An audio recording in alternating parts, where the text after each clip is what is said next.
علیکم ورحمۃ اللہ وبرکاتہ. الحمد للہ رب العالمین والصلاۃ والسلام علی سید الانبیاء والمرسلین اما بعد فاعوذ باللہ من الشیطان الرجیم بسم اللہ الرحمن الرحیم.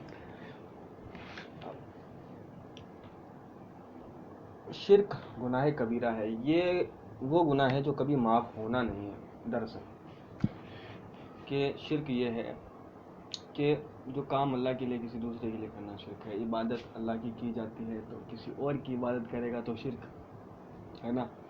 عبادت اللہ کی جاتی ہے کسی اور کے لیے کرے گا تو شرک. نماز اللہ کے لیے پڑھی جاتی ہے کسی اور کے لیے پڑھ لی تو شرک ہے نا. کسی بت کو سجدہ کر لیا تو شرک ہے نا. تو عافیت اسی میں ہے کہ مزاروں پر سجدہ نہ کریں. ٹھیک ہے.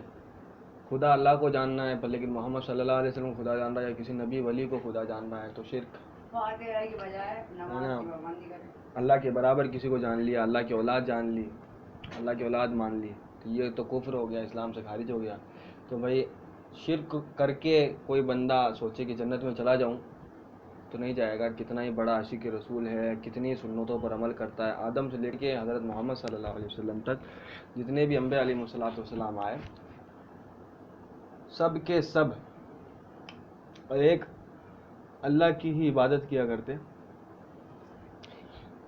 اور اگر ان کی تمام سنتوں پر عمل کر لے کوئی بندہ اور عاشق رسول پکا عاشق رسول ہو اور 5 وقت کی نماز اور پورے فرائض ادا کر رہا ہے پر لیکن شرک و کفر بھی کرتا ہے تو جہنمی ہے, کوئی اس کو جنت میں نہیں لے جا سکتا. اور تمام انبیاء علیہ الصلوۃ والسلام اللہ سے ڈرتے ہیں, اللہ سے ڈرے, اللہ سے ہی مانگا تمام ولیوں نے اور تمام صحابہ کرام علیہم رضوان نے. تو بھئی ہم کیوں, اللہ کا فرمان ہے دعا مانگو تو قبول کروں گا, تو یہ تھوڑی نہ کہا ہے کہ وسیلے سے مانگو تو قبول کروں گا یا پھر کسی ولی کی شکل دیکھ کر کے مانگوں گا تو کروں گا قبول. ایسے ہی کر لے گا. آپ سمندر کے اندر چلے جاؤ ہے نا, تو اللہ دلوں کی جاننے والا ہے, کون مومن ہے کون منافق ہے اس کو پتہ ہے, دلوں کی خبر ہے. ٹھیک ہے. عالم الغیب والشہادہ ہے. محمد صلی اللہ علیہ وسلم پر تو اس نے وحی کری ہے, مطلب بتایا ہے, جبریل کے ذریعے بتایا ہو یا پھر خود سے ہی بتا دیا ہو. ٹھیک ہے.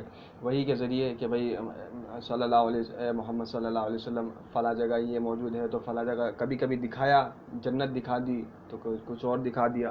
ٹھیک ہے. تو یہ بات ہے تو سمجھ لینا چاہیے مسلمانوں کے محمد بندے ہیں. ٹھیک ہے. یہ جو کہا جاتا ہے یہ فلاں پیر کو پکارو یا فلاں نبی کو پکارو نہ پکارے, بھائی ایمان کا خطرہ ہے. ٹھیک ہے. جب جان کا خطرہ ہوتا ہے تب اتنی احتیاط کرتے ہیں, ایمان کا خطرہ ہوتا ہے تو احتیاط کرنی پڑے گی. ٹھیک ہے. اب بھلے کوئی مشرک کہتا رہے مجھے, کچھ منافق کہتا رہے, کچھ بھی کہتا رہے, رسول کلی کہتا رہے. ٹھیک ہے. تو مزار پر جانا ایمان کا خطرہ وغیرہ وغیرہ, پکارنا, الٹی سیدھی بات کرنا. ٹھیک ہے.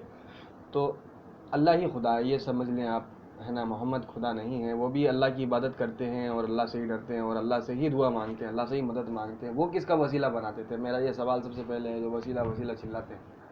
ٹھیک ہے. تو وہ وسیلے سے مراد جہاد ہے, وہ جہاد کو ہٹانا چاہتے ہیں کچھ لوگ شاید ہے نا. اور جہاد ہٹنے کا نہیں ہے, فرض ہے اسلام میں. اب آپ نہیں کرتے ہو تو وہ آپ کی غلطی ہے. منافق کہلائیں گے وہ لوگ جو کچھ چیزوں پر ایمان لاتے ہیں اور کچھ چیزوں سے انکار کرتے ہیں. مطلب جو کہتے ہیں جہاد جیسی کوئی چیز ہے ہی نہیں اسلام میں ہے نا, جبکہ جہاد ہے. ٹھیک ہے. اسلام میں جہاد کا تصور ہے. جہاد ہوتا اس لیے ہے کہ کافی لوگ جو ہے اللہ کو چھوڑ کر کے, حقیقی رب العالمین کو چھوڑ کر کے وہ لوگ بتوں کو پوجنے لگ گئے یا پھر اللہ کا شریک ٹھہرانے لگ گئے, اللہ کی اولاد ٹھہرا لی, کسی اور کی عبادت کرنے لگ گئے, کفر کرنے لگ گئے, شرک کرنے لگ گئے. ٹھیک ہے. اللہ کو جھٹلانے لگ گئے. اللہ کے ہونے سے انکار کر دینا یہ بھی کفر ہے. ٹھیک ہے. اور اللہ تبارک تعالیٰ کے بارے میں میں نے اپلوڈ کیا تھا ویڈیو کلپ. ٹھیک ہے. آپ دیکھ لیجئے گا. تو برائے کرم اس بات کو سمجھیے, بس اللہ کہاں ہے کیسا ہے اس پر غور نہ کریں, ایمان لائیے. اللہ کے لیے بہت ساری نشانیاں ہیں, اور محمد صلی اللہ علیہ وسلم خود اللہ کے ایک ہونے کی دلیل. آپ نے چاند کے 2 ٹکڑے کر دیے تو اللہ کے حکم سے ہو گئے 2 ٹکڑے ہے نا. محمد صلی اللہ علیہ وسلم نے کئی معجزات دکھائے جو اللہ کے حکم سے ہو گئے. ٹھیک ہے.